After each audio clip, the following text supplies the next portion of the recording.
Metal Jesus here, and I am back again with Kelsey. How's it going? Good, thanks for having me. So, where are we? What are we doing here? So, we're in Pink Gorilla, downtown Seattle, in the International District, where we just bought an entire original Xbox collection. This is complete. Every game that's ever come out for the original Xbox in the US, 884 games. This is going to be a crazy video. We're going to talk about why you bought this collection, also some of the hidden gems, some of the games that are more rare on it, and some of our favorites. You ready to do it? I'm ready. All right, let's take a look.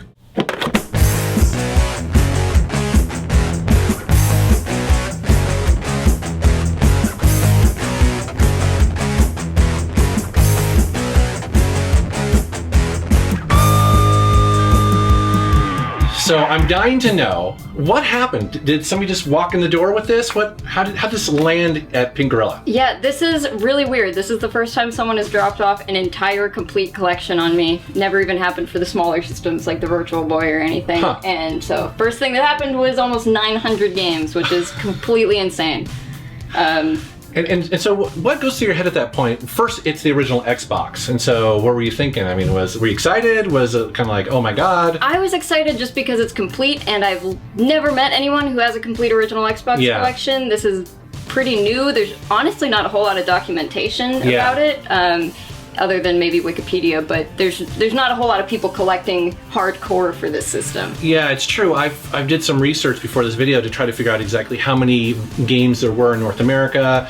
I was surprised, actually. There's a bunch of exclusives in Japan and also Europe. Yeah, 58 exclusives in Europe, 24 in Japan, and 3 in Australia for whatever reason. Yeah. Huh, interesting. So now behind us is all pretty much just North America. This is North American. There were a couple Japanese games in there, but because it wasn't complete or anything, I just kind of left them out. Huh, that's cool. One of the things I'm kind of curious about when someone brings in a massive collection like this, how do you price it? I mean, where do you start? Normally, if it weren't a literally complete collection, we would price out the games individually and it would just take a really long time. This one, because the guy wasn't even sure he was going to sell it, we actually just kind of did an average. I took the amount of games and paid him, kind of a flat fee per game. So for some games, that means we got a steal on it, and for some games, we paid more than what they're worth. Because there's a whole lot of NBA and... I was just going to say, I mean, while this might be kind of cool, there's a lot of sports titles which, don't really sell, right? Yeah, and that's the kind of stuff that... it's cool that it's all here just because it's all here, but if I was missing one copy of NFL 2005, I don't think many people would be that heartbroken about it. So, how popular is collecting for the Xbox? I mean, did that factor into any of this? Yeah, and I kind of had to fight to make sure we got this because it is kind of a weird thing, and it's going to be a little on the tougher side to sell. I mean, there are definitely some really great games in here and some that are sought after, but there's also a ton of stuff that's going to sit around for forever. Yeah, it's funny because I personally like collecting for the original Xbox. I love the Xbox. I know, because for that generation, for the 6th generation of consoles, I mean, it was the most powerful system. Yeah. And also the games usually output to like 480i or 480p, and so they look really good even on like a modern television. When I had the original Xbox as a kid, I remember thinking, oh my God, graphics are never going to get any better than this. I was wrong, but my point still stands. I mean, you can still play these games and not get an eyesore from it. Absolutely. So I think what we're going to do now is cover some of the more collectible games in the original Xbox collection. So let's take a look. All right, so show me some of the more rare collectible Xbox games. All right, we're going to start with the most expensive one that came out in the US. This is Jurassic Park Operation Genesis. And I don't know if you can see, but this is actually a sealed copy, which is completely insane. Now, what was funny about this, I'm telling you, is that when you bought this, you weren't exactly sure that you had that in the collection, did you? I wasn't the one who originally went through it, so... You're blaming someone else. I just didn't know, yeah. But yeah, it was... But it's sealed. You're like, woohoo! Yeah, it's sealed and it's crazy. It's crazy expensive. If you want to play, it's actually a really good game. So if you want to play it, don't buy it sealed because that like triples the price. But you could come to Pink Gorilla and buy it. You could, yes. And what else? So I've also got Futurama. This game is kind of cool. It also came out on the PS2 and is a little rare for some reason, a little bit on the expensive side. What's cool about this is it has an entire episode in it that was never released on TV. Oh, interesting. That's cool. And I've also got the Halo Triple Pack. This is just Halo 1, 2, and the 2 multiplayer map pack, but in this specific format, all together in a nice little bundle like this. Pretty hard to find. Wow, interesting. And finally, everyone's favorite, Steel Battalion and Steel Battalion Line of Contact. We also, of course, have the awesome controller. One of the most amazing controllers ever made. It's so cool. Yeah. Are you actually good at the game? Because I'm terrible. No, I just know where the eject button is. No, that's... I'm like, okay.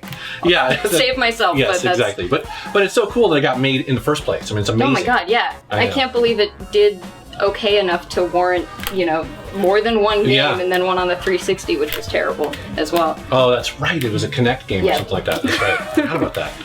All right, and so I don't know why I'm holding the guy game, but somehow that worked out. I think it's because you're a guy. Oh, that could be. And this is a game for guys. So what's weird about this game is that it has an underage girl in it who kind of scammed the producers from what I've read, and so it was pulled off the shelves. That's the reason why this is sort of rare and hard to find, but I guess the Xbox version is collectible. Yep. I wouldn't know anything about it. Nothing? You don't know anything about it? No, and I'm sticking to that story. All right, Conquer, I almost said Command and Conquer. Conquer Live and Reloaded. This is when Microsoft rebooted the original Conquer, and the graphics in this are amazing. They really stepped up the graphics. Some people don't like it though. I guess it's kind of like a gimped version of the original Conquer. I don't know. That's what people say, but I went back and tried to play the original Conquer, and it's like really dark. We have people up above us. Yeah, sorry about that. They're like tap dancing. Yeah, so I guess it's collectible, but whatever. So is the N64 game. That's true. You get it on Rare Replay on the Xbox One. Now here's a great game, Call of Cthulhu, Dark Corners of the Earth. This is a really cool survival horror game. It's in the H.P. Lovecraft world. Super creepy, really well made, and it only came out on the Xbox as far as consoles go. So definitely one to check out. All right, how about you start? All right, so I'm going to start with one of my all-time favorite games, not just for the Xbox, but ever. Oddworld Munches Odyssey. This is a super fun game. It's also really weird. There's literally a button that makes you fart and burp. Oh, sweet. So there's that, but it's a 3D platforming type thing. You're going through levels and so it's not 2D like the original. No, not 2D. Yeah, and the original Oddworld games on the PlayStation 1, they were 2D, but they were made with clay, so it was kind of a 3D feel despite it being side-scrolling like that. I haven't played that. But this one's awesome and it's cheap, so definitely pick it up. All right, for me, Star Wars Republic Commando. This was an exclusive to the Xbox. It's kind of a first-person strategy game, almost like, well, not strategy. It's like kind of squad-based combat, almost like SOCOM. Oh, that's cool. Yeah. I haven't played that one. It's so good, so good. So definitely check it out. All right, so this is another one of my favorite games. Not in the best shape ever, but this is Cell Damage. This also came out on the GameCube, but I think it's better on the original Xbox. It's kind of like Twisted Metal, but cartoony, and every one of the characters curses a lot, and you hit people with like mallets and really hilarious weapons. It's great. It's so much fun, and they did do an HD re-release of this, so you gotta pick it up in some format. Oh, interesting. That's cool. All right, next up for me is the Chronicles of Riddick: Escape from Butcher Bay.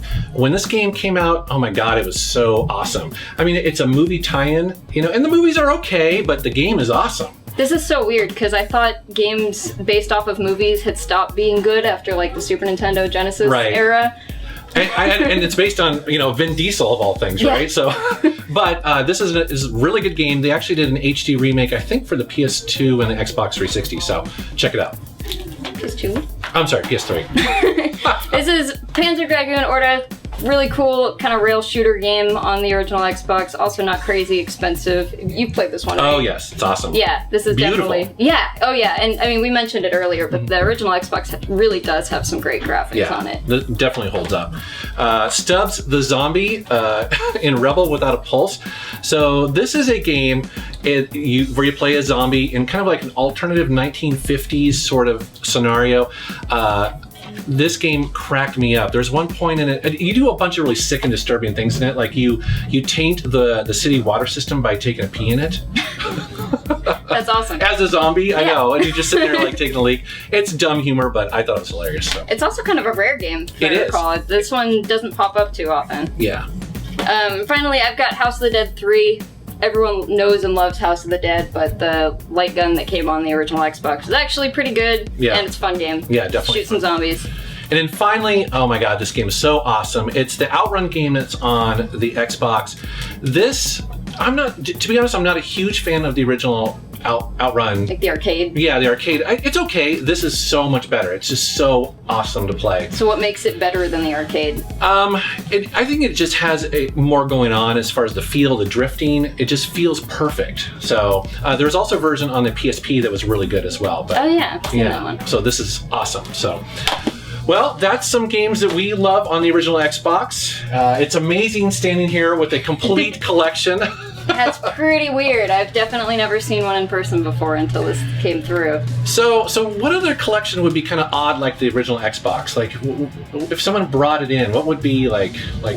Well, you did a video earlier with Casey. Oh, that's right. If he ever brought in his Wii collection, we'd probably be looking at a very similar... That's true. Why scenario, but yeah, there's a couple other game systems, maybe like the Dreamcast, where there's definitely some weird stuff that is not really popular, but then there's some games on there that are really cool, really hard to find. Not a system that did amazing, but still had good games. Yeah, absolutely. That's what's important, right? And what's weird about the original Xbox is even though Microsoft and the Xbox is obviously still around, this console technically didn't do very well. They actually lost like $4 billion forcing this into the market. Now, they're obviously totally in it now and have cemented their place next to Sony and Nintendo, but it kind of took some losses getting there. You know, for the longest time, I was a huge fan of the Xbox. Every game that came out for it, I bought on the Xbox because it usually looked better, played better, had online support. There were some ports though, basically they just ported it and did nothing with it that were a little on the shaky side, but I mean, graphically, you're absolutely right. Definitely. All right, well, so where can people find you on the interwebs? So you can follow me on Twitter @KelsLewin, or you can follow my podcast @GameBlitz Show, or listen to it at gameblitz.libsyn.com. Awesome. Let us know down in the comments what some of your favorite original Xbox games are. We appreciate you watching my channel. Thanks for subscribing, and take care. Perfect! Oh, boy. If you are interested in learning more about the original Xbox, I have a buying guide on my channel that I do with Kinsey. We cover all of the hardware, plus some of our favorite games. Things to look out for when you are shopping. And also, I have a hidden gem series of the original Xbox. Games you don't really hear about, but are a ton of fun to play. I also want to thank Pink Gorilla for letting me shoot at your awesome store.